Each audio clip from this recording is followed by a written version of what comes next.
Friends అందరికీ శుభోదయం. ముందుగా మనకు జ్ఞానాన్ని అందిస్తున్న ఈ సృష్టిలోని సమస్త గురుమండలికి కూడా నా హృదయపూర్వక ఆత్మ ప్రణామాలు.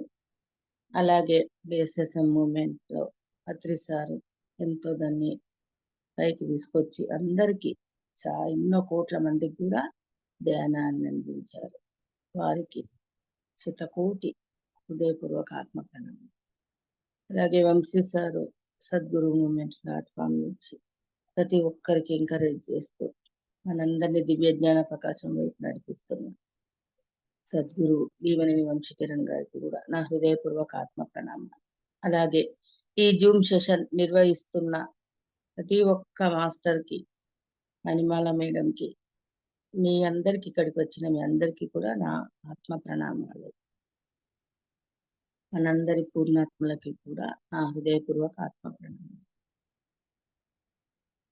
ఓకే ఫ్రెండ్స్, ఈరోజు తులసి దళం అత్రి సారు రాశారు దీన్ని.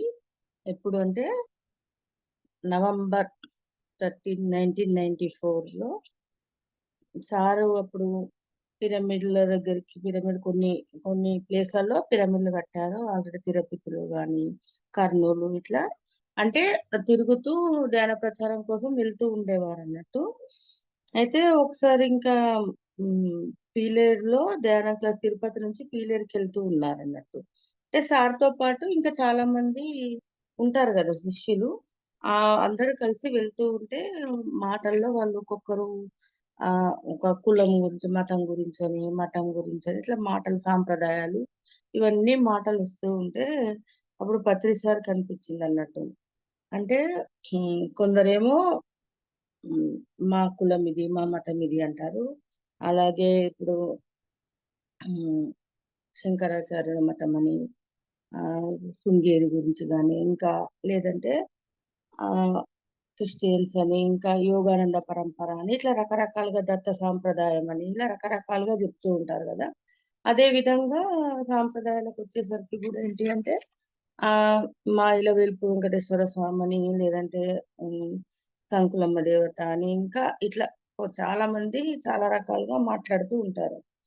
ఇవన్నీ వింటూ ఉన్నప్పుడు పత్రి సార్కి ఏమైందంటే, మరి పిరమిడ్ కట్టాము, పిరమిడ్ దీనిలో వర్క్ చేస్తున్నారు చాలా మంది, మరి వీళ్ళందరూ సత్యం కోసమే పనిచేస్తున్నారు, సత్యం కోసమే పరిపూర్ణంగా జీవిస్తున్నారు. వీళ్ళందరికీ ఏ మతం, ఏ పేరు పెట్టాలనేది ఒక ఆలోచన వచ్చిందంట సార్కి. అంటే అంతకుముందేమో మామూలుగా ఎక్కడైతే సొసైటీలు నిర్వహిస్తున్నారో కర్నూలులో అని కర్నూలు స్పిరిచువల్ సొసైటీ అని, తిరుపతి స్పిరిచువల్ సొసైటీ అని, ఇట్లా అనంతపురం పిరమిడ్ ధ్యాన పేర్లు పెట్టి పిలిచారు కదా. మరి ఇదంతా కూడా మరి ధ్యాన కేంద్రాలన్నీ కూడా ఏ మతానికి చెందాయి అనేది ఒక ఆలోచన వచ్చింది అన్నట్టు. అంటే మరి వీళ్ళ మతం, పూర్తి మతం ఏంటి, వీళ్ళ పూర్ణతత్వం ఏంటి అని ఆలోచిస్తుంటే ఒక ఆలోచన మెరిసిందట పత్రి సారు మెదల్లో. అంటే ఏంటి, తులసి దళం మతం అని తులసి పేరు వచ్చిందంట. అంటే అప్పుడు మనకు కృష్ణుని తులాభారం వేసినప్పుడు సత్యభామ ఎన్ని నగలు, డబ్బు పెట్టినా కూడా అది శ్రీకృష్ణ పరమాత్మను తూచలేదు. కానీ రుక్మిణీదేవి ఒక తులసి దళం తీసుకొచ్చి పెట్టగానే అది పరమ సత్యం అనేది ముగ్గింది కదా అని చెప్పేసి, ఇంకా అంటే తులసి దళంకి అంత పవర్ ఉందని చెప్పేసి పరమ సత్యాన్ని కూడా బయలు చేస్తుంది అనేది అర్థమైంది అన్నట్టు. అంటే సార్ ఇక్కడ ఏం చేశాడంటే, ఇంకా కృష్ణ పరమాత్మ సత్యం అని పేర్లు పెట్టకుండా అంటే ఇంకా ఒక స్త్రీ అని, లేదా ఇంకా పరమ సత్యం, కృష్ణ పరమాత్మ పరమ సత్యం అని పిలిచారు ఇక్కడ. అంటే ఆ పరమ సత్యం ఎప్పుడైతే తులసి దళం వేయగానే మొగ్గిందిగా త్రాస్ అనేది. అందుకే మనము కూడా అంటే పిరమిడ్ స్పిరిచువల్ సొసైటీలో ప్రతి ఒక్కరు కూడా ఆ పరమ సత్యం తెలుసుకొని పరమ సత్యాన్ని ఆచరిస్తూ ఆ పరమ సత్యాన్ని బోధిస్తూ ఉంటారు, సత్యంతోనే ఉంటారు. కాబట్టి తులసి దళం అని పేరు పెట్టాలని తులసి దళ మతం అని అనుకున్నారు అన్నట్టు. అంటే తులసి దళం అంటే ఒక చిన్న కొమ్మ. మనం ఏమంటాం తులసి దళం అంటే ఇంత కనిపిస్తది మనకు 3 ఆకులుండి దాంతోని రెమ్మతోని దింపుతాం గదా! అయితే దానికి 2 ఆకులుంటాయి గదా! 2 ఆకులేంటి మరొక ఆకు పేరేమో నీ వాస్తవాన్ని నువ్వే సృష్టించుకుంటున్నావు అన్న జ్ఞాన సూత్రం. ఈ జ్ఞాన సూత్రం నీ వాస్తవాన్ని నువ్వే సృష్టించుకుంటావు. రెండవ ఆకు పేరు ఆనాపానసతి విపස්සన అనే ధ్యాన సూత్రం. అంటే మొదటి ఆకేమో జ్ఞానాగ్నికి మూలం. రెండవ ఆకు ధ్యానాగ్నికి నాంది. మొదటిది మన జ్ఞాన చక్షువును పూర్తిగా వికసింపజేసి సేతు జ్ఞానం లాంటి పరిపూర్ణ విజ్ఞానాన్ని అందజేస్తుంది.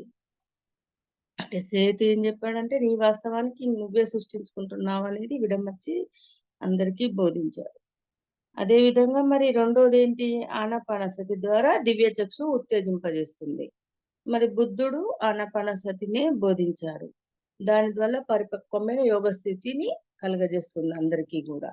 ఈ రెండింటి కలయికే తులసీదళ మతం అని చెప్పాడు పత్రి సార్. మొదటి ఆకు గురించి ఇంకా అంటే కృష్ణుడి దగ్గరికి కృష్ణుడేమంటాడు? ఉద్ధరేదాత్మనాత్మనం ఆత్మానం అవసాదయేత్.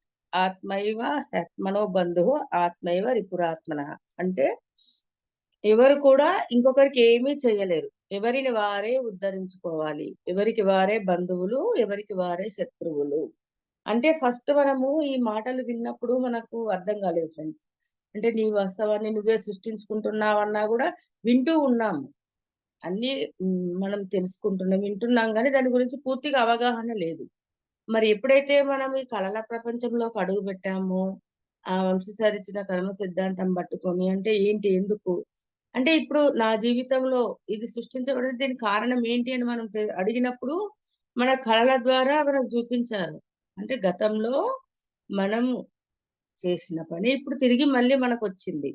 అంటే ప్రతీదీ అంతే. ఏదైనా శారీరకంగా అయినా, మానసికంగా అయినా, మంచైనా, చెడైనా ప్రతీది గూడా మన కర్మ ఫలితం. అంటే కర్మ సిద్ధాంతాన్ని పూర్తిగా అవగాహన చేసుకున్నాం ఇప్పుడు. అదే విధంగా మరి ఎవరినెవరు ఉద్ధరిస్తారో ఉద్ధరించరు గదా! ఒక గురువు గాని, లేదా ఒక మాస్టర్ గాని, ఒక దేవుడు గాని అంటే మనల్ని ఉద్ధరిస్తాడనుకుంటాం. అంటే ఎన్నో మొక్కులు మొక్కుతున్నాము, లేదంటే మనకేదైనా కొంచెం చిన్న కష్టం రాగానే ఏం జేస్తాము ఫస్టు దేవుడిని తలుచుకొని దండం పెట్టుకోవడము, నన్ను బాగా చూడమని చెప్పడము. అంటే ఇలా మనకు అలవాటైపోయింది చిన్నప్పటి నుంచి. కానీ మనం జేసుకున్నదే మనం అంటే మనల్ని మనమే ఉద్ధరించుకోగలం. ఎలా మరి అంటే మన గుణాలను సరి జేసుకుంటూ, మనం చేసిన కర్మలు అంటే ఏం జేస్తే మనకిదొచ్చిందని తెలుసుకున్నప్పుడేంటి, అది చెయ్యకుండా ఉండడం. ఇప్పుడు ఒక తప్పు ఆహ్, చాలా దుష్కర్మలు జూసుకున్నాము. తప్పులు జేశాము. దానివల్ల ఇప్పుడు ఫలితం అనుభవిస్తున్నాం గదా! మరి మళ్ళీ అలాంటి తప్పులు జేయొద్దు గదా! పరివర్తనతో ఉండాలి. అలా మనల్ని మనమే ఉద్ధరించుకోగలము. అందుకే ఎవరికి వారే బంధువులు, ఎవరికి వారే శత్రువులు.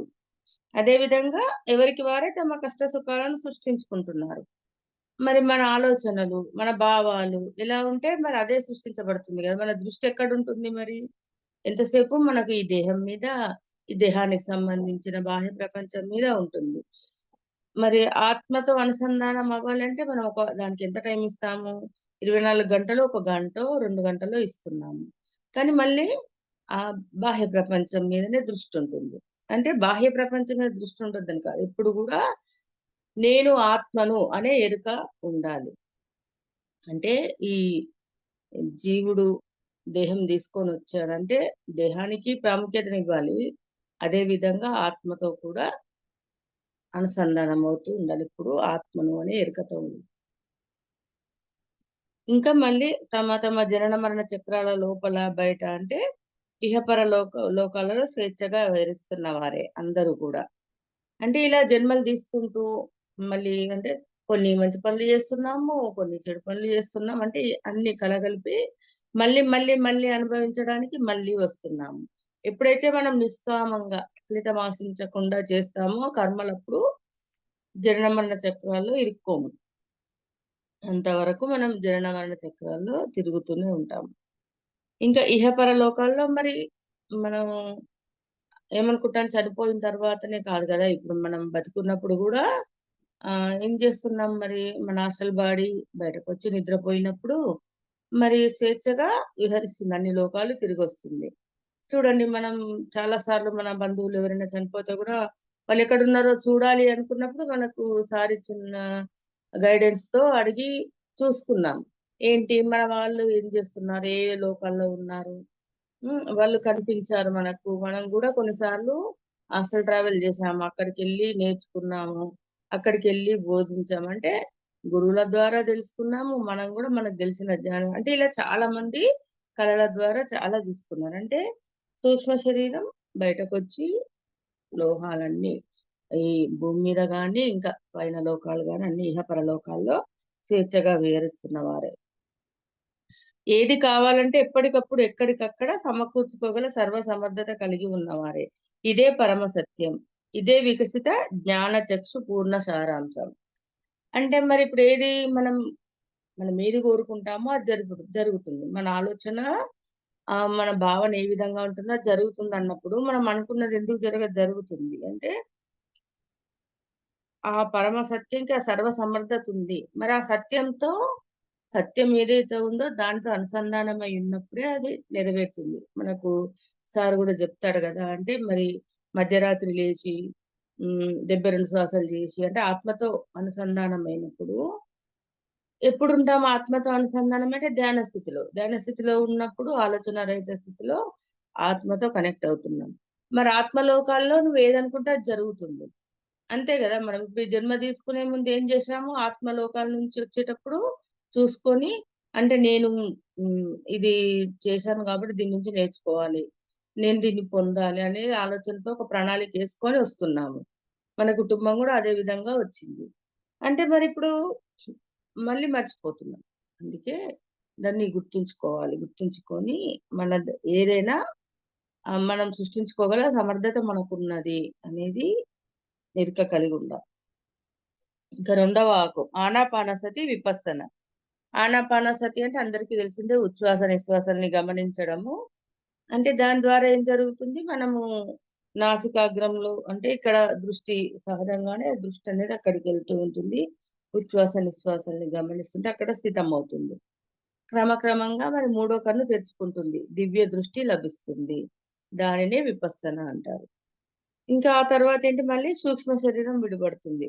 ఇతర లోక సంచారము సంభవమవుతుంది. వీటన్నిటి వలన పరమ సత్యం అనేది మనకు ప్రత్యక్షంగా గోచరమవుతుంది. అంటే ఇప్పుడు ఇవన్నీ చేయడం ద్వారా, ధ్యానం చేయడం ద్వారా, ఆనాపానసతి ధ్యానం చేయడం ద్వారా ఇవన్నీ పొందగలుగుతాము. వీటి ద్వారా ఆ సత్యాన్ని తెలుసుకోగలుగుతాము. చూడండి ఫ్రెండ్స్ అంటే అనుభవపూర్వకంగా ఇది ఆ పరమ సత్యం ఏంటి అనేది అనుభవపూర్వకంగా మనకు ప్రత్యక్షమవుతుంది. ఆనాపానాసతి విపස්සనయే చేయవలసిన ఒక్కగానొక పరమక్రియ. ఇది తప్ప చేయవలసింది మరొకటి ఏమీ లేదు. మిగతావన్నీ అర్ధరహితాలు. అంటే మరి అంతకుముందు మనము విగ్రహారాధన చేస్తూ పూజలని, భజనలని, మంత్ర జపాలు జేయడం అన్నీ చేసాం. స్తోత్రాలు అంటే విష్ణు పారాయణాలు జేయడం, లలిత అంటే వాటి గురించి అర్థం తెలీదు. కానీ మనం ఆ పారాయణ అంటే వాటి వల్ల ఏం జరిగిందంటే హ్మ్. భజనలు జేయడం వల్ల మానసిక ఆనందాన్ని పొందాము. అదే విధంగా పూజలేంటి మనకు పూజలు గాని, భజనలు గాని ముక్తి మార్గాలు కాలేవు. ఎప్పుడు గూడా ఎదగడానికి దోహదం గాదు ఇవన్నీ గూడా. అంటే అందుకే వాటన్నిటిని గూడా వాటన్నిటికంటే మించిందే ధ్యానం. పూజల కంటే, స్తోత్రాల కంటే స్తోత్రాలు ఎవరికి గావాలంటే కొంతమంది నన్ను పొగడాలి, వాళ్ళు మెచ్చుకోవాలనేది కొందరికి ఆలోచనుంటుంది. ఉదాహరణకు రాజకీయ నాయకులు గాని, ఇంకెవరైనా కొంతమంది అంటే మాకు పేరు రావాలి, కీర్తి ప్రతిష్టల కోసమే వాళ్ళు ఆలోచిస్తూ ఉంటారన్నట్టు. కానీ దైవాలు స్తోత్రాలను కోరుతారా? మరి స్తోత్రాలు కోరితే దైవాలు కారు గదా! అదే విధంగా పారాయణాలు. పారాయణాల వల్ల గూడా లాభం ఏంటి? లాభం ఏమీ లేదు. సున్నా. అంటే మనం జేయాల్సిందేంటి? శాస్త్రీయ పందాలో జ్ఞాన మదనం. అంటే సరి అయిన తీవ్ర యోగ సాధన జేయాలి. తీర్థయాత్రలు మాని యోగుల దగ్గరికి, జ్ఞానుల దగ్గరకు చేరాలి. అంటే తీర్థయాత్రలు, పుణ్యక్షేత్రాలు తిరిగితే పుణ్యమొస్తుంది. మనకు గంగలో మునిగితే పుణ్యమొస్తుందనే ఆలోచనలు ఉన్నాయి గదా! అవన్నీ కాదు. ఎప్పుడు నువ్వు యోగుల దగ్గర, జ్ఞానుల దగ్గర జ్ఞానం నేర్చుకొని, యోగత్వాన్ని పొందుతూ, ధ్యానం జేస్తూ, ఇవన్నీ జేసినప్పుడే నీకు ఫలితం అనేది ఉంటుంది. అంటే అదే విధంగా గుండ్లు కొట్టించుకోవడాలు, కాషాయ వస్త్రాలు ధరించి ఇంకా అంటే మేము పలానా మతానికి చెందిన వాళ్ళమని కొందరేంటి ఇప్పుడు హరే రామ, హరే కృష్ణ మతం తిలకం పెట్టడము. అంటే ఇట్లా రకరకాలుగా ఆహ్, శైవ మతం అని విభూది పూసుకోవడం ఇట్లా చాలా చేస్తూ ఉంటారు. కానీ ఇవన్నీ గూడా వాళ్ళకు వాళ్ళుగా కుంచింపజేసుకునే చర్యలే. అంటే హీనపరుచుకునే చర్యలే ఇవన్నీ కూడా. జపమాల తిప్పడం వల్ల, మంత్రోచ్చారణ వల్ల మన టైము నిరుపయోగం అవుతుంది. దుఃఖ విముక్తి మాత్రం కలగదు. నిర్వాణం అనేది ప్రాప్తించదు. నిజమే గదా! సంగీత. ఇప్పుడు ఓకే. మనము పూజలు జేశాము. మన తల్లిదండ్రులు, మన అత్తమామలు అంటే మన చూపించిన వంశ సాంప్రదాయాలు గాని, మన ఇంటి దేవుడని మనం గూడా అన్నీ కొలిచాం. మరి వాటి వల్ల కష్టాలేమీ మారలేదు. ఎన్నో సార్లు ప్రార్థనలు జేశాము. కాసేపే. కానీ ఎప్పుడు మళ్ళీ మనకేదైనా బాధ ఉందంటే భయపడుతూ ఉండేవాళ్ళం, బతికేవాళ్ళం. ఇప్పుడేం జరిగింది మరి? ఇప్పుడు అసలు సత్యం దెలుసుకున్న తర్వాత అంటే నా వాస్తవానికి నేనే సృష్టికర్తనని మన కర్మల్ని జూసుకొని కళల ద్వారా అంటే అర్థం జేసుకున్నాం. అనుభవపూర్వకంగా అర్థం జేసుకున్నాం. మరిప్పుడు ఆ భయాల నుంచి బయటపడ్డాం గదా! ఆ భయాల నుంచి, బాధల నుంచి బయటపడ్డాము. అందుకే వాటి ద్వారా జపం జేయడం ద్వారా గాని, మంత్రం చదవడం ద్వారా, పారాయణలు జేయడం వీటి వల్ల సమయం వృధా అయిపోతుంది తప్ప దుఃఖమనేది విముక్తి కలగదు. నిర్వాణం అనేది ప్రాప్తించదు. అదే విధంగా ఉపవాసాలుంటారు. అంటే చాలా మంది ఏం జేస్తారు, ఉపవాసాలుంటే మంచిది మాకు అని ఉపవాసాలుండడం, అంటే గురుపాద పూజలు చేయడం ఇవన్నీ గూడా మూర్ఖత్వమే. ఇవన్నీ మూర్ఖత్వమే.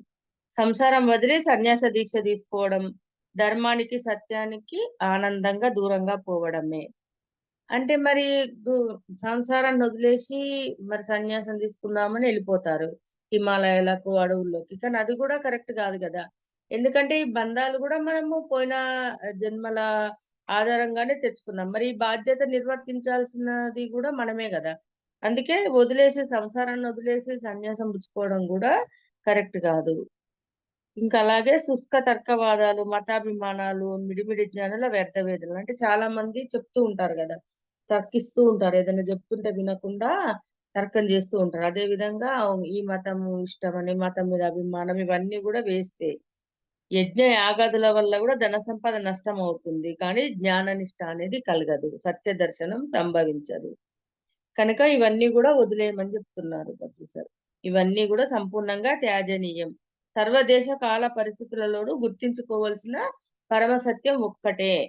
ఉద్ధరేదాత్మనాత్మానమని. అంటే మనల్ని మనమే ఉద్ధరించుకోగలం. అదొకటే గుర్తుంచుకోవాలి. చేయవలసిన మనం చేయాల్సిన పనేంటి? ఆనాపానసతి విపස්සన అంటే ధ్యానం చేయడం ద్వారా మూడో కన్ను తెరుచుకుంటుంది. ధ్యానం జేస్తూ ఉన్నప్పుడే ఇంక అన్నీ పొందగలుగుతాము. అంటే ఇలా ఇప్పుడు స్పిరిచ్యువల్ సొసైటీలని జెప్పి మరి అన్నక్కల్లా పెట్టారు. కర్నూలు గాని, తిరుపతి గాని, అనంతపురం గాని ఇవన్నీ గూడా ధ్యాన కేంద్రాల వారు వీళ్ళందరి మతము పూర్ణతత్వము ఒక ఆధ్యాత్మిక శాస్త్రమే. అంటే సృష్టి సమస్తంలో ఉన్నది గూడా ఒకే ఒక్క ఆధ్యాత్మిక శాస్త్రము. ఒకే ఒక స్పిరిచ్యువల్ సైన్స్. అది ఏ కాలంలోనైనా, ఏ లోకంలోనైనా. వీళ్ళందరూ అంటే మనం విడివిడిగా హైదరాబాద్ అని, ఆంధ్ర అని, కర్నూల్ అని పేర్లు పెట్టుకుంటున్నాం కానీ అందరం గూడా పూర్ణతత్వంలో ఉన్న వాళ్ళమే. అందరము ఒకటే ఏకత్వంలోనే ఉండాలి అని చెప్తున్నా. అదే విధంగా ఒక తుమ్మెద ప్రతి పువ్వు నుంచి మకరందం గోలినట్టు ప్రతి ఒక్కరి దగ్గర నుంచి గూడా ఒకానొక ముముక్షువు విధిగా జ్ఞానాన్ని సమీకరించుకోవాలి. మరి తుమ్మెద ఏం జేస్తుంది? ఒక్కొక్క పువ్వు దగ్గర తిరిగి దానిలో ఉన్న మకరందాన్ని తీస్తుంది. గోలుతుంది. మరి అప్పుడు మనం ఏం జేయాలి? మనం గూడా ఏంటి? ఎవరమైతే మనం ఆ జ్ఞానాన్ని తెలుసుకోవాలి, ముక్తిని పొందాలి, మోక్ష మార్గంలో ఉండాలనుకుంటామో, ప్రతి ఒక్కరి అనుభవాన్ని గూడా వినాలి. ప్రతి ఒక్కరి అనుభవాలను గూడా వినాలి. ప్రతి ఒక్కరు చెప్పే జ్ఞానాన్ని వినాలి. ఆ జ్ఞానం మనకేది అర్థమైందో, దానిలో మనకు అంటే కొన్ని సార్లు ఇప్పుడు ఒక మాస్టర్ జెప్తూ ఉంటారు. నేనే ఉన్నాను చెప్తూ. నేను ఎన్నో వాక్యాలు, పదాలు మాట్లాడుతున్నాను. కానీ ఒక్కొక్కరికి ఒక్కొక్క దగ్గర స్ట్రక్ అయితుంది. అంటే వాళ్ళకేది అవసరమో అదొస్తది. అప్పుడేంటి మరి అరే! బావుంది గదా! ఈ సెంటెన్స్ అంటే ఇది నా జీవితానికి కరెక్ట్‌గా అన్వయించబడుతుందనుకున్నప్పుడు ఏంటి మరి దాన్ని మనం ఆచరణలో పెట్టాలి. అంటే ఆ జ్ఞానాన్ని సేకరించి మనం దాన్ని ఆచరణలో పెట్టాలి. ప్రతి పువ్వులోనూ గూడా అంతో ఇంతో మకరందం ఉంటుంది. అదే విధంగా ప్రతి మనిషిలోనూ గూడా స్వల్పంగానో, అధికంగానో జ్ఞానం ఉంటుంది. ప్రతి ఒక్కరిలో జ్ఞానం ఉంటుంది. కాబట్టి ఏ ఒక్కరిని గూడా మనం విస్మరించరాదు. అంటే పలానా వాళ్ళు చిన్నవాళ్ళని, వీళ్ళు పెద్దవాళ్ళని, ఈ సబ్జెక్ట్ బావుందని, ఆ సబ్జెక్ట్ ఇలాంటి ఆలోచనలు తీసేయాలి. ఎవరు చెప్పిందైనా గూడా వినాలి. ప్రతి ఒక్కరి దగ్గర నుంచి నేర్చుకోవాలి, తెలుసుకోవాలి. అంతేకాక తెలుసుకున్నది, అనుభవించింది తక్షణం అందరికీ చెప్పాలి. ఏ ఒక్కరిని వదలరాదు. చెప్పడం గూడా అందరికీ చెప్పాలి. వాళ్ళు వింటారా? వినరా? అనే సంశయం వద్దు. మనం జెప్పేది మనం జెప్పాలి. వాళ్ళు పట్టుకునేటప్పుడు వాళ్ళు పట్టుకుంటారు. ఇంకా తెలుసుకోవాల్సిన, తెలియజేయవలసిన పరమ సత్యం ఒక్కటే. చేయవలసిన, చేయించవలసిన పరమ ప్రక్రియ గూడా ఒక్కటే. ఇవే తులసి దళంలోని 2 ఆకులు. ఫస్ట్ జెప్పారు గదా! ఒకటేమో ఆ! రెండో ఆకేమో ఆనాపానసతి విపస్సన అని, ఒకటేమో నీ వాస్తవాన్ని నువ్వే సృష్టించుకున్నావని అర్థమయ్యే బ్రహ్మంశ్రీ సార్ ఇలా చెప్పాడు మనకు. అర్థమయ్యే విధంగా వాళ్ళకి మనం జెప్పి హ్మ్. వాళ్ళు ఆత్మ సత్యం అనేది తెలుసుకోవాలి.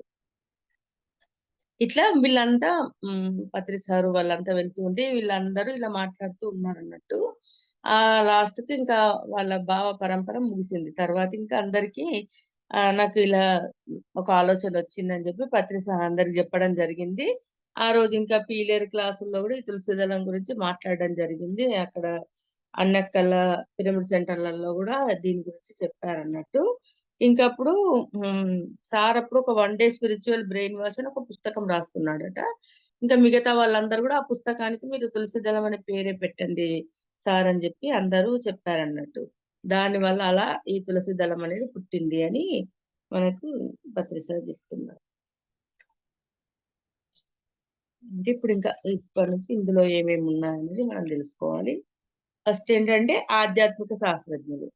అంటే మరి ఎందరో మహానుభావులు. అంటే మరి పరమశివుడు, హెర్మిస్, కృష్ణుడు, మహాతర్ బాబాజీ, మహావీరుడు, బుద్ధుడు, లావోట్ అంటే ఇట్లా జోరాస్టరు, జీససు, మహమ్మదు, వీళ్ళందరూ గూడా ఆధ్యాత్మిక శాస్త్రజ్ఞులే. మిలారెప, గురునానక్ అంటే చాలా మంది సేత్ మాస్టర్, డాన్ యువాన్, లోక్ సంగ్రామ్, ఓషో రజనీష్ వీళ్ళందరూ గూడా ఆధ్యాత్మిక శాస్త్రజ్ఞులే. వీళ్ళందరికీ గూడా వందనాలు అని అంటే వీళ్ళంతా ఎంతో విశ్వవిఖ్యాతి గాంచిన వాళ్ళు.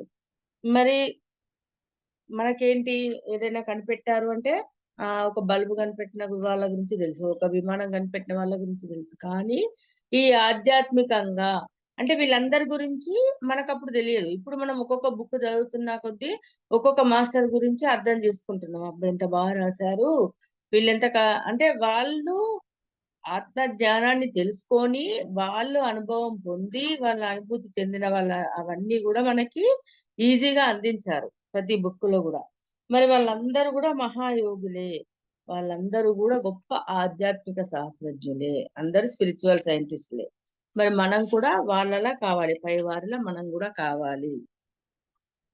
అదే విధంగా మరి అందరూ నేర్చుకోవాల్సిందేంటి ఫస్ట్‌గా నేర్చుకోవాల్సింది ఆధ్యాత్మిక శాస్త్రం. అంటే స్పిరిచ్యువల్ సైన్స్. ఇది జీవిత సత్యాల గురించి చెప్పే శాస్త్రం అన్నట్టు. ఇదే అన్నిటికి మూలము.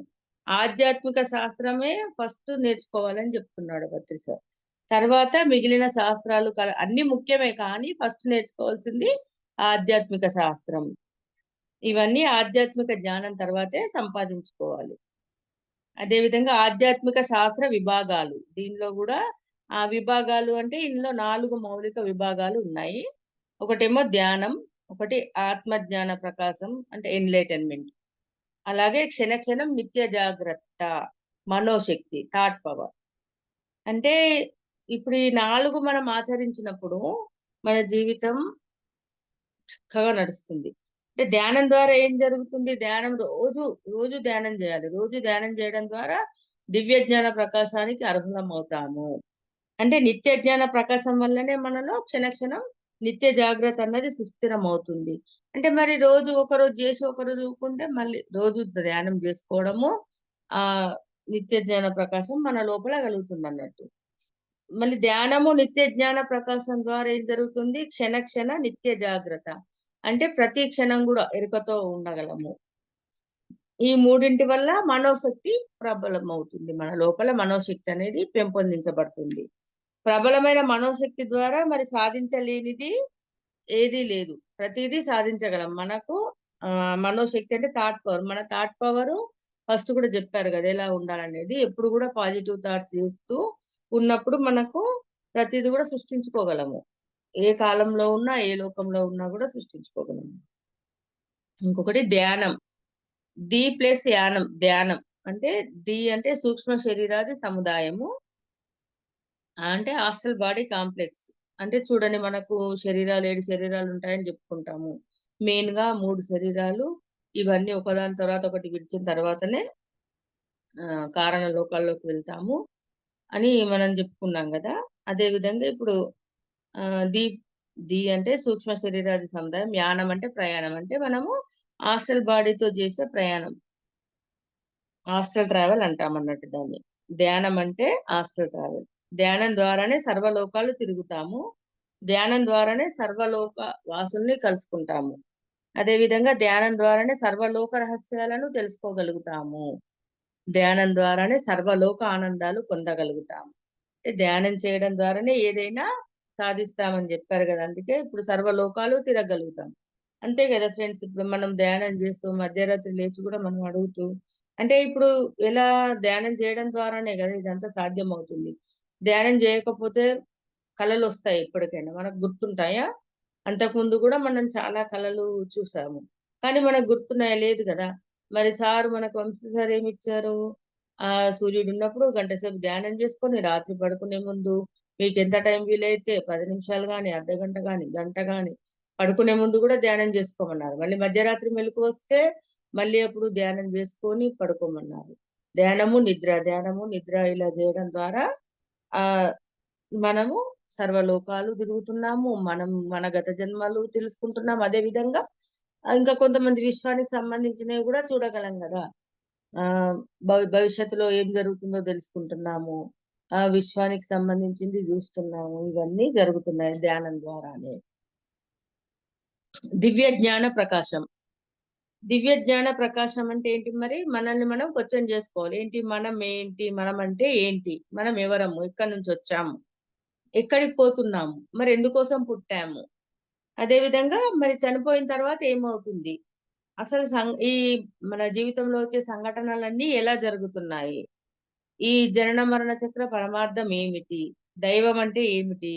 ఈ అద్భుత సృష్టి క్రమం అంతా ఎలా సాగుతుంది? ఇవన్నీ మనం తెలుసుకోవాలంటే మనమేంటి అంతకుముందు మనమేంటి అంటే పలానా పేరు, ఈ దేహానికున్న పేరు, ఇది నేను అని మనం జెప్పుకున్నాం. మరి ఇప్పుడేంటి మనం ఏంటి అంటే ఆత్మ అని పరమాత్మ నుంచి వచ్చాము.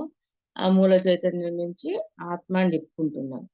అంటే పేరు గూడా ఉండాలి. కానీ మన లోపల పలానా నేను అనే అహంకారం అనేది ఉండకూడదు. అదే విధంగా ఎవరం మరి? ఎవరం అనేది ఆత్మలమని తెలుసుకున్నాము. ఎక్కడి నుంచొచ్చాము?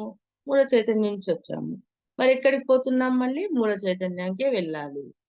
మరెందుకోసం పుట్టాము అనేది ఆ లక్ష్యం. ఏంటి జన్మ ప్రణాళిక ఎందుకు తీసుకున్నామంటే, ఇప్పుడు మన గత జన్మలు చూసుకోవడం ద్వారా అర్థమైంది. అంటే, ఓహో! నేను పలానా జన్మలో పలానా పని జేశాను. దానివల్ల ఇప్పుడు ఈ జీవితంలో దాన్ని అనుభవించడానికి నేనే తెచ్చుకున్నాను అనేది అర్థం జేసుకున్నాము. మరి సంఘటనలెలా జరుగుతున్నాయి? మన వాస్తవం మనమే గదా సృష్టించింది. మన జీవితంలో వచ్చే సమస్యలు గాని, సంఘటనలు గాని అన్నీ గూడా ఒకానొక జన్మలో మనం వేరే వాళ్ళకిచ్చాము. ఇప్పుడు కొన్ని ఈ జన్మలో చేస్తున్నా కూడా మనకి ఎంబడే అవి పరిచయం అవుతూ ఉన్నాయి. అంటే అక్కడ మనం అర్థం చేసుకుంటున్నాం. ఓహో! నేను పలానా రోజు పలానా మాట మాట్లాడాను గదా!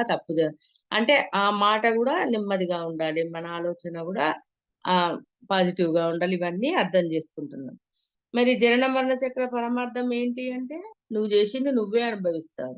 అందుకే మంచైనా, చెడైనా ఆ కర్మ ఇప్పుడు నిష్కామంగా జేసినప్పుడు రాదు. నేను అనే అహంకారంతో ఏది జేసినా గూడా మళ్ళీ నీకు ఆ మంచి అనుభవించడానికైనా రావాలి, ఆ చెడు అనుభవించడానికైనా రావాలి. అందుకే జనన మరణ చక్ర పరమార్థం ఏంటి అంటే కర్మ సిద్ధాంతం. అదే విధంగా దైవం అంటే ఏంటి? మరి దైవం అంటే చైతన్యం అని జెప్తున్నాము. ఉన్నత చైతన్యము, మరి ఇంకా కాంతి అంటారు కొంతమంది. అంటే ఇలా దైవం అంటే గూడా మనకర్థమైంది. మరి అద్భుత సృష్టి క్రమం అంతా ఎలా సాగుతుంది? ఎలా జరుగుతుంది మరి ఈ సృష్టి అంతా గూడా? ఏంటి శూన్యం నుంచి సృష్టి ఉద్భవించిందని జెప్పాం. ఆ సృష్టించింది మళ్ళీ ఒక్కొక్కరు మనం తెలుసుకొని మనం గూడా సృష్టిస్తూ ఉన్నాం. ఇప్పుడు మన జీవితాన్ని మనమే సృష్టించుకున్నాం గదా! గత జన్మల్లో మనం జేసిందాన్ని మళ్ళీ మనము ఈ జీవితంలో నేర్చుకోవడానికి తెచ్చుకుంటున్నాము. ఈ సృష్టి క్రమం అంతా మన ద్వారానే జరుగుతూ ఉంది. ఇలాంటి ప్రశ్నలన్నిటికీ పరిపూర్ణమైన సమాధానాలు అంటే స్వానుభవంతో తెలుసుకోవాలి. అంటే ఇప్పుడు వేరే వాళ్ళు చెప్పింది వినడం ద్వారా గాకుండా మనము అనుభవం ద్వారా ఎప్పుడైతే తెలుసుకుంటామో దానికి అనుగుణంగా మన జీవితాన్ని మలుచుకుంటాము. అంటే నేనెలా ఉంటే బాగుంటుందనేది మనకర్థమవుతుంది గదా! ఇప్పుడు హింస జేయగూడదు. అదే విధంగా దుర్భాషలు ఆడకూడదు. మంచి మాటలే మాట్లాడాలి. మంచినే వినాలి. మంచినే చూడాలి. ఇవన్నీ మనం అలవరుచుకున్నాం. మనల్ని మనము మన అరిషడ్ వర్గాలను అదుపులో ఉంచుకుంటూ గూడా ఆహ్, మళ్ళీ సెల్ఫ్ చెకింగ్ జేసుకుంటూ మనలో ఏ గుణము లేస్తుంది, ఎందుకు లేస్తుందనేది గూడా మనం జూసుకుంటున్నాం. ఇవన్నీ చేయడం ద్వారా ఇదంతా గూడా దివ్య జ్ఞాన ప్రకాశమే. ఇవన్నీ తెలుసుకొని మనం ఆచరిస్తున్నప్పుడు, ఆ దివ్య జ్ఞాన ప్రకాశం కలిగి ఉండడమే.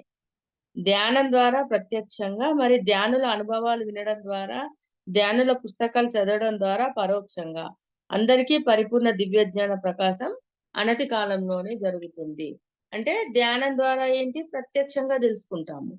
అంతే గదా ఫ్రెండ్స్. మరెవరెన్ని జెప్పినా వింటూ ఉన్నాం. కానీ ఎప్పుడైతే మనం ప్రత్యక్షంగా జూసుకున్నామో ఇప్పుడు మన జన్మల్ని అంటే ఆత్మ అనేది జనన మరణ చక్రాల్లో తిరుగుతుందని తెలుసుకున్నాము. ప్రత్యక్షంగా తెలుసుకున్నాం గదా! ధ్యానం జేయడం ద్వారానే. అందుకే అందరూ గూడా తెలుసుకుంటారు. అదే విధంగా క్షణ క్షణం జాగ్రత్త. క్షణ క్షణ జాగ్రత్త అనేది ధ్యానం ద్వారానే. దివ్య జ్ఞాన ప్రకాశం ద్వారానే మనకు లభ్యమయ్యే స్థితి. ఈ స్థితిలో సదా మెలకువతో ఉండడం జరుగుతూ ఉంటుంది. ఎప్పుడూ వర్తమాన స్ఫూర్తినే కలిగి ఉంటాం. భూత భవిష్యత్ కాలాల ఛాయలు వర్తమానం మీద ప్రణాళికబద్ధంగా కావాలంటేనే పడతాయి. అనుకుంటేనే ఉంటాయి. అంటే చూడండి మరి ఈ క్షణ క్షణ జాగ్రత్త అనేది ధ్యానం ద్వారానే వస్తుందని తెలుసుకున్నాము. ఆ ధ్యానం జేయడం ద్వారా దివ్య జ్ఞాన ప్రకాశము వస్తుంది. దివ్య జ్ఞాన ప్రకాశం ద్వారా మనకు ఆ క్షణ క్షణ జాగ్రత్త అనేది వస్తుందనేది దెలుసుకున్నాం. మరి ఈ స్థితిలో ఎలా ఉంటుంది? క్షణ క్షణ జాగ్రత్త స్థితి అంటే అవేర్‌నెస్. ఈజీగా జెప్పాలంటే అవేర్‌నెస్. అంటే ప్రతి క్షణం గూడా అవేర్‌నెస్‌లో ఉండడము. మరి ఎలా అంటే సదా మెలకువతో ఉండాలి అంటే ఎప్పుడు వర్ధమాన స్ఫూర్తినే కలిగి ఉంటాం ఈ స్థితిలో. అంటే వర్ధమానం గురించే ఆలోచిస్తాం. ఈ క్షణం మనం జేయాల్సిన పని, ఈ క్షణం నేను మాట్లాడాల్సిన మాట, నేను జేయాల్సిన ఆలోచన, ఈ క్షణం గురించే ఆలోచిస్తాము. ఇప్పుడేం జరుగుతుంది? భూత, భవిష్యత్ గతం గురించి గానీ, భవిష్యత్ కాలం గురించి గానీ మన తలుపుకు రాదు. ఇప్పుడు నేను క్లాస్ జెప్తున్నాను. ఈ క్లాస్ గురించి ఈ పుస్తకంలో ఏముంది? దీన్ని సరిగా మీకు అందియాలి. నాకర్థమైనంతగా నేను చెప్పడానికే నేను ప్రయత్నం జేస్తున్నాను. నా గత జన్మలు గాని, నా గతం గురించి గాని, నా భవిష్యత్తు గురించి గాని ఇప్పుడు ఆలోచన ఉందా? లేదు గదా! అదే దివ్య జ్ఞాన ప్రకాశం పొందడం ద్వారా మనం స్పిరిచ్యువాలిటీ ఇప్పుడు ఎప్పుడు గూడా ఆహ్, ఆత్మ ధ్యానంలో ఉంటూ, ఆత్మ జ్ఞానాన్ని వింటూ బోధిస్తూ ఉంటాము. వర్తమాన క్షణంలోనే జీవిస్తాము. అందుకే భూతకాలం గాని, భవిష్యత్ కాలం గాని మనం కావాలనుకుంటేనే పడతాయి. అంటే అది గూడా ప్రణాళికాబద్ధంగా అంటే మనమే తెచ్చుకున్నాం గదా! ఈ జీవితం, ఈ జన్మ ప్రణాళిక. ఆ ప్రణాళికాబద్ధంగా అంటే ప్రణాళిక ప్రకారం కావాలంటేనే పడతాయి గానీ, లేకుంటే అవి గూడా ఉండవు. ఒకానొక ఆధ్యాత్మిక శాస్త్ర విద్యార్థి ధ్యానంలో నిష్ణాతుడైన తర్వాత, దివ్య జ్ఞాన ప్రకాశం కలిగిన తర్వాత, పూర్ణ ఆధ్యాత్మిక శాస్త్రజ్ఞుడైన తర్వాత, నిరంతరం అభ్యాసం చేయవలసిన స్థితే నిత్య జాగ్రత్త. అదే క్షణ క్షణ జాగ్రత్త. అంటే మరి మనం నేర్చుకుంటున్నాము. ఆధ్యాత్మిక జ్ఞానం తెలుసుకుంటున్నాము. ఇంకా మన ధ్యానంలో నిష్ణాతులుగా మారాము. దివ్య జ్ఞాన ప్రకాశం పొందాము. అప్పుడేం జేయాలి మరి? ఇంకా నిరంతరం మన అభ్యాసం జేయాల్సింది అవేర్‌నెస్సే. క్షణ క్షణ జాగ్రత్తగా ఉండడమే. మన లోపలి పరిస్థితులు కానీ, మన బయట పరిస్థితులు కానీ, క్షణక్షణం రూపాంతరం చెందుతూనే ఉంటాయి. ఏది స్థిరమైనది కాదు. ప్రతీదీ తాత్కాలికమే. ప్రతీదీ చైతన్యవంతమే. ప్రతీదీ రూపు మారేదే. మరి మన లోపల అంతరంగంలో కానీ, బయట గాని, బాహ్య పరిస్థితులు గాని మారుతూనే ఉంటాయి గదా ఫ్రెండ్స్. ఇప్పుడు మన అంతరంగంలో ఒక ఆలోచన జేస్తాం. ఎల్లకాలం అదే ఆలోచన ఉంటుందా? ఉండదు గదా! మళ్ళీ ఒక క్షణంకి అది మారిపోతుంది. అదే విధంగా బాహ్య ప్రపంచం మీద గూడా మారుతూ ఉంటుంది. ఎప్పుడు పరిస్థితులు ఒకేలాగా ఉండవు. అదెప్పుడు రూపాంతరం చెందుతూనే ఉంటుంది. అందుకే దాన్ని పట్టుకొని వేళ్ళాడొద్దు. మనకొచ్చిన కష్టం గాని, నష్టం గాని, ఏదైనా బాధ గాని దాన్నే పట్టుకొని అందులోనే కూరుకుపోవద్దన్నట్టు. దాన్ని దాటేయాలి. ఎప్పుడు అదే స్థితి ఉండదు గదా! మరి ఆనంద స్థితి గూడా ఉంటుంది గదా! ఆనందాన్ని ఎందుకు గుర్తించలేకపోతున్నాము? ఆనందాన్ని గుర్తించినప్పుడు ఆనందంగానే ఉంటాము. నిరంతరంగా మారే లోకంలో ప్రస్తుత సందర్భాన్ని, ప్రస్తుత సమస్యను గుర్తించి, దానికి అనుగుణంగా ప్రతి క్షణము జాగరూకతతో మెలగడమే క్షణ జాగ్రత్త స్థితి. అందుకే ఇప్పుడు మరి నిరంతరంగా మారుతూ ఉంది. లోకంలో ప్రతీది గూడా నిరంతరంగా మారుతూ ఉంది. మరి మారుతూ ఉన్నప్పుడు ఏం జేయాలి మనం? అప్పుడు ఆ క్షణంలో జరుగుతున్న సందర్భం ఏదుంది? ఆ సమస్య ఏంటి? అప్పుడు ఆ వర్తమాన క్షణంలో ఏం జరుగుతుంది? దాని గురించి మాత్రమే ఆలోచించాలి. దానికి అనుగుణంగానే మనము ప్రతి క్షణం గూడా జాగరూకతతో ఉండాలి. అందుకే గతం గురించి గాని, భవిష్యత్తు గురించి గాని అవసరం లేదు. వర్తమాన క్షణాన్ని పట్టుకొని జీవిస్తూ, వర్తమాన క్షణంలో అవేర్‌నెస్‌తో ఉండడం. మనోశక్తి. మనకున్న శక్తి అనంతం అని తెలుసుకొని దానిని సదా ఉపయోగించుకోవాలి. మన జీవితంలో మనం ఏది అనుకుంటే అది జరిగి తీరాలి. అంటే శక్తి అనంతం మరి. ఈ సృష్టిలో శక్తి అనంతంగా ఉంది. మరి అందరికీ అది ఉపయోగపడుతుంది గదా! భగవంతుడు ఈ ప్రకృతి సృష్టించిన ప్రతీది గూడా అందరి కోసం సృష్టించాడు. ఒకరికి కావాలి, ఒకరికొద్దు అనేది లేదు గదా! ఇప్పుడు వర్షం పడ్డా, ఎండొచ్చినా ఏదైనా గూడా ప్రకృతి పరంగా అందరికీ అందుతుందది. అందరికీ హక్కుంది. అదే విధంగా శక్తి గూడా అనంతంగా ఉంది. మనకు గూడా శక్తి చాలా ఉంది. మనం దాన్ని గుర్తించి, తెలుసుకొని దాన్ని ఉపయోగించాలి.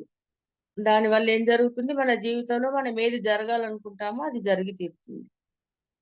సుశిక్షితం అయిన మనస్సుకు, అచంచలమైన మనస్సుకు, బుద్ధిపూర్ణమైన మనస్సుకు ప్రపంచంలో ఎదురే లేదు. అంటే మరి చూడండి ఇప్పుడు సుశిక్షితం అంటే మనసు పరిపరి విధాల ఆలోచనలు చేస్తుంది. మనం ఏంటి అంతకుముందు మన పరిస్థితి గందరగోళం. ఏదైనా వచ్చిందంటే తట్టుకోలేదు మనం. చిన్న సమస్యొచ్చినా దుఃఖం, బాధపడుతూ, ఏడుస్తూ, లేదంటే ఎదుటి వాళ్ళను వాళ్ళిలా అంటారా? వాళ్ళను నేను ఇట్లా అనాలి, నేనట్లా అనాలని దాన్నింకా ప్లాన్ జేసుకోవడం. ఒక అంటే వాళ్ళలా మాట్లాడితే నేను ఆ టైంలో ఇలా మాట్లాడాలి. వాళ్ళనలా ఎదిరించాలి. వాళ్ళకి బుద్ధి జెప్పాలి. ఇట్లాంటి ఆలోచనలన్నీ ఉండేయి. మరిప్పుడేం జరుగుతుంది? అంటే ఏదొచ్చినా గూడా నా వాస్తవానికి నేనే సృష్టికర్తనని తెలుసుకున్నాము. ఇప్పుడు మన మనసును ఎలా కంట్రోల్ జేసుకోవాలి? మన బుద్ధిని ఎలా కంట్రోల్ జేసుకోవాలి? అంటే మనం ఎక్కడ దారి తప్పుతున్నాము, మళ్ళీ దారిలోకి ఇదంతా మనకు అలవాటయిపోయింది. ఈ అభ్యాసాలు చేస్తూ వంశీ సార్ ఇచ్చిన గైడెన్సు, పత్రి సార్ ఇచ్చిన గైడెన్స్ అంటే ఇంకా ప్రతి ఒక్క మాస్టర్ ద్వారా మనం తెలుసుకుంటూ మనల్ని మనం మన గత జన్మల్ని జూసుకుంటూ అంటే నేనెలా ఉండాలి అనేది మనకు అర్థమైతుంది గదా! నా లోపల గుణాన్ని నేను ఓహో! పలానా నేను ఆ గుణంతో ఉన్నాను కాబట్టి నాకా కష్టం వచ్చిందనేది అర్థమైంది. ఇంక అప్పుడేం జేస్తాం మరిప్పుడు మన మనసుని గూడా మనం చెప్పినట్టు వినేలా మనం జేసుకుంటాం. ఆలోచనలు తగ్గించుకుంటున్నాము. మరిప్పుడు సుశిక్షితమైంది గదా మన మనస్సు. అదే విధంగా మరి మనసు అచంచలమైనది. అంటే ఎప్పుడు గూడా అది హ్మ్. చంచలంగా తిరుగుతూనే ఉంటుంది. మరి దాన్ని ఆపేసినప్పుడు అచంచలమైన మనస్సు.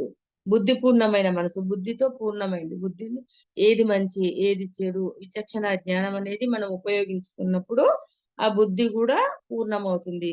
ఇలాంటి మనసుకు ప్రపంచంలో ఎదురు లేదు. అందుకే మన మనసును మన కంట్రోల్‌లో ఉంచుకోవాలనేది అందుకే అన్నట్టు. వాటి ద్వారా అప్పుడు ఆ మనసు అలా ఉన్నప్పుడు మనకు ప్రపంచంలో ఎదురే లేదు. ఏదంటే అది సాధిస్తాం. మనోశక్తి అన్నది ధ్యానం ద్వారానే, దివ్యజ్ఞాన ప్రకాశం ద్వారానే, క్షణ జాగ్రత్త స్థితి ద్వారానే తప్ప మరే పద్ధతిలోనూ ఉత్పత్తి కాజాలదు. మరో విధంగా ప్రబలం కాజాలదు. మరి మనోశక్తి ఎలా వస్తుంది? ఫస్టే చెప్పారు కదా! ధ్యానం చేయడం ద్వారా దివ్యజ్ఞాన ప్రకాశాన్ని పొందుతాము. దివ్యజ్ఞాన ప్రకాశంలో క్షణ జాగ్రత్త స్థితి వస్తుంది. ఈ 3 వచ్చినప్పుడు మనోశక్తి గూడా ప్రబలమవుతుంది మన లోపల. ఈ 3 లేనిది మనోశక్తి అనేది ఉత్పత్తి కాజాలదు. ఎప్పుడైతే మనం ఈ 3 సంపాదిస్తామో, మనకు అనంతమైన మనోశక్తి గూడా లభ్యమవుతుంది. పరిణితి చెందిన పూర్ణాత్మలు అంటే సృష్టికర్తలు. ప్రబలమైన తమ మనోశక్తి ద్వారానే నూతన అంశాత్మల సృష్టి, మరియు ప్రత్యేక లోకాల సృష్టి చేస్తూ ఉన్నారు. చూడండి ఇప్పుడు ఈ సృష్టి ఫస్ట్ స్టార్ట్ చేసింది మూల చైతన్యం నుంచి సృష్టి జరిగింది అని చెప్పుకుంటున్నాం. తర్వాత ఏం జరుగుతుంది ఇప్పుడు మనం గూడా సృష్టిస్తున్నాం. అంతే కదా! పూర్ణాత్మలు అంటే పరిణితి చెందిన వాళ్ళు. మనం సీతాయనం చాలా మంది వినుండొచ్చు. సీతాయనంలో ఇప్పుడు ఆ వశిష్ఠ మహర్షి కుమారులను ఆహ్, మన విశ్వామిత్ర మహర్షి చంపేస్తాడు గదా! అప్పుడేంటి అరుంధతి మాతను వశిష్ఠ మహర్షి వాళ్ళు ఒక నక్షత్ర లోకాల్ని సృష్టిస్తారన్నట్టు. అంటే మళ్ళీ ఇలాంటి కష్టాలు రావద్దు ఎవరికీ అని జెప్పి వాళ్ళు ఏదనుకుంటే అది సాధ్యం గావాలని అరుంధతి మాత వాళ్ళ కుమార్తెలు అందరూ గూడా ఋషులే. వాళ్ళందరూ గలిసి ఒక నక్షత్ర లోకాన్నే సృష్టిస్తారు. అక్కడికి ఈ బాధలు, ఈ వేదనలు ఉండకుండా ఎప్పుడు ఆనంద స్థితిలో ఉండాలని జెప్పి అక్కడ లోకాల్ని సృష్టిస్తారన్నట్టు. అంటే మనం గూడా అది చెయ్యొచ్చు. అంటే మరి పరిణితి చెందితేనే, మన పూర్ణత్వం పొందితేనే ఆ పని జేయొచ్చు మనం గూడా. నూతన అంశాత్మల్ని సృష్టించవచ్చు. వాళ్ళందరూ గూడా వాళ్ళ మనోశక్తి ద్వారానే ఆ నూతన అంశాత్మల్ని సృష్టించారు. నూతన లోకాలని సృష్టించారు. ధ్యానం వలన లాభాలు. ధ్యానం ద్వారా మనకు 6 విధాల లాభాలు చేకూరుతాయి. అవి శారీరక దారుఢ్యం, మానసిక ప్రశాంతత, బుద్ధి శినిశిత, ఆర్థిక సంక్షేమం, సుమిత్ర ప్రాప్తి, ఆధ్యాత్మిక విజ్ఞానం. అంటే ధ్యాన యోగం అన్నది తెలియని వారికి ఆధ్యాత్మిక సత్యాలు దృగ్గోచరం కావడం అన్నది అసంభవం. ఇప్పుడు ధ్యానం గురించి తెలియదు. తెలియనప్పుడు మరి స్పిరిచువాలిటీ అంటే మనకెలా తెలుస్తుంది? తెలియదు గదా! అప్పుడు మనం ఎలా అయితే విన్నామో ఆత్మ అనేది సత్యము, ఈ శరీరం అశాశ్వతమని వినడము, చెప్పడం జేశాం గానీ దాన్ని అనుభవపూర్వకంగా తెలుసుకోలేదు.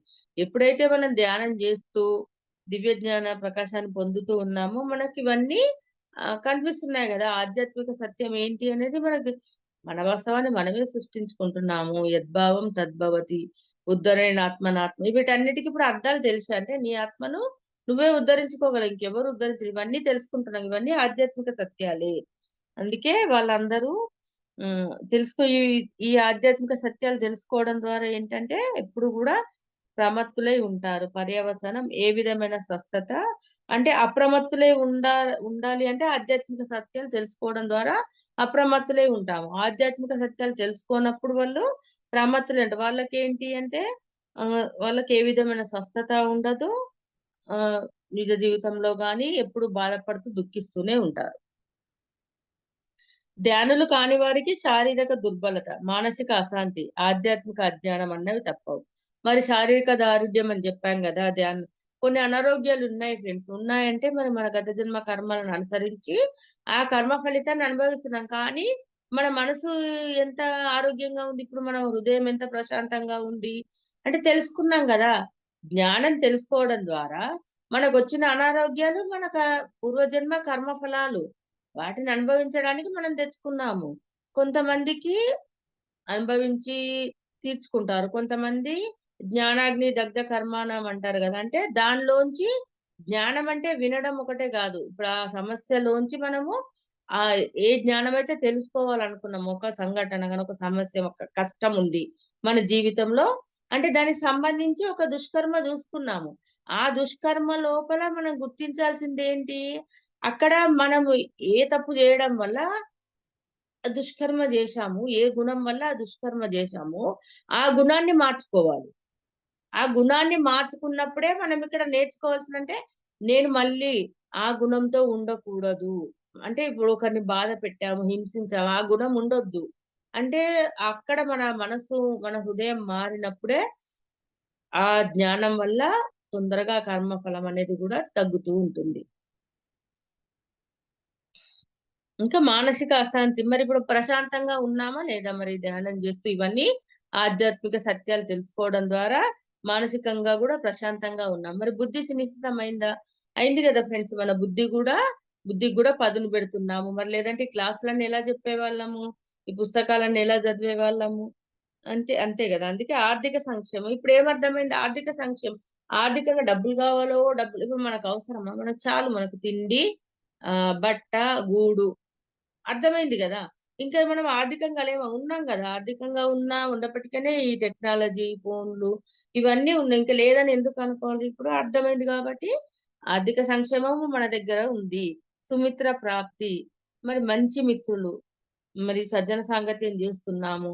ఎంత సజ్జనులు దొరుకుతున్నారు మనకు. ఎంత మంచి మిత్రత్వం లభిస్తుంది దీని ద్వారా. ఆధ్యాత్మిక విజ్ఞానం దొరుకుతుంది. మరి ఇవన్నీ దేని ద్వారా? ధ్యానం వలన. ధ్యానం వలన మనకివన్నీ దొరుకుతున్నాయి. సుమిత్ర శూన్య. ధ్యానులు కాని వారికి మంచి మిత్రులు ఉండరు. మరి ధ్యానులైన వాళ్ళకి మనం ఇప్పుడు వేరే వాళ్ళతో మాట్లాడాలన్నా మనకెక్కువ ఇంట్రెస్ట్ ఉంటలేదు. మన కుటుంబంగా గాని, లేదంటే అంటే ఏది మాట్లాడినా మనకు ధ్యానం గురించి, ఆత్మ జ్ఞానం గురించి, అంటే ఇవి వింటూ ఉన్నప్పుడే, ఇవి చెప్తూ ఉన్నప్పుడే మనకు ప్రశాంతంగా అనిపిస్తుంది. అంటే ఇప్పుడు అటువైపు ఎక్కువగా మనము ఎల్లమ్మ, పుల్లమ్మ ముచ్చట్లు అంటే వాళ్ళిలా ఉన్నారు, వీళ్ళలా ఇవన్నీ మానేస్తున్నాం గదా! అంటే సత్యం ఏందనేది తెలుసుకున్నాం. అందుకే మనకు ఆత్మ జ్ఞానం పొందిన వారికి మంచి మిత్రులు లభిస్తారు. ధ్యానులు కాని వారికి ఆధ్యాత్మిక అజ్ఞానమే. వాళ్ళకింకా అజ్ఞానంలోనే ఉన్నారు. మరి ధ్యానం జేయట్లేరు, జ్ఞానం పొందలేరు. ధ్యానం జేసినప్పుడే జ్ఞానాన్ని పొందుతాము.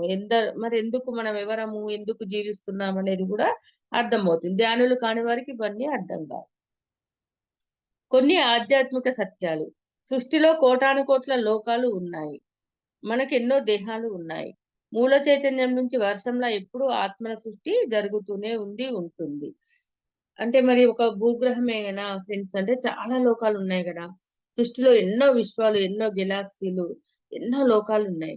మరి మనము విన్నది గూడా ఇప్పుడు 14 లోకాలు ఉన్నాయని జెప్పుకుంటాం గదా! అదే విధంగా దేహాలు గూడా ఎన్నో ఉన్నాయి గదా! మనం జూసుకున్నాం గదా! ఇప్పుడు మనం కళల ద్వారా మన గత జన్మల్ని చూసుకుంటే ఒక్కొక్క జన్మలో ఒకసారి ఒక మగ వేషం గాని, మగ దేహము, ఒకసారి స్త్రీ దేహము అంటే రూపులు మారుతూ ఉన్నాయి గదా!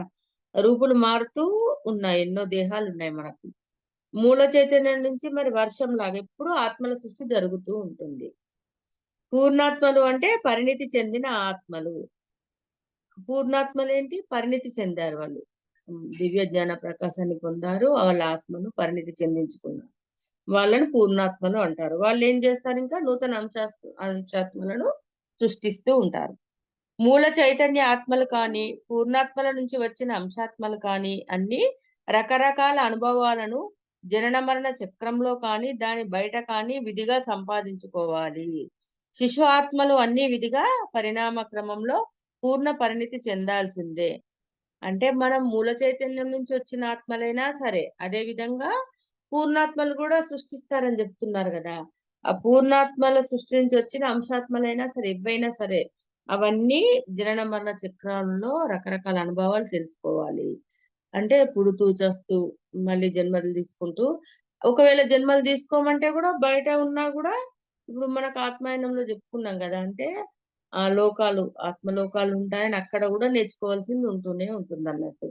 అంటే ప్రతి ఒక్కరు గూడా ఆ జ్ఞానం సంపాదించుకోవాలి. జన్మలు తీసుకున్నా, జన్మలు తీసుకోకున్నా ప్రతి ఒక్కరు గూడా జ్ఞానాన్ని సంపాదించుకోవాలి. అదే విధంగా శిశు ఆత్మలు. శిశు ఆత్మలు గూడా ఇంకా పరిణామ క్రమంలో మనం సార్ చెప్తారు గదా! శైశవాత్మ, బాల్యాత్మ, యవ్వనాత్మ, ప్రౌఢాత్మ, వృద్ధాత్మ అంటే మన జన్మలు తీసుకుంటూ మన శిశువు ఆత్మ నుంచి ఎదుగుతూ ఉంటామన్నట్టు.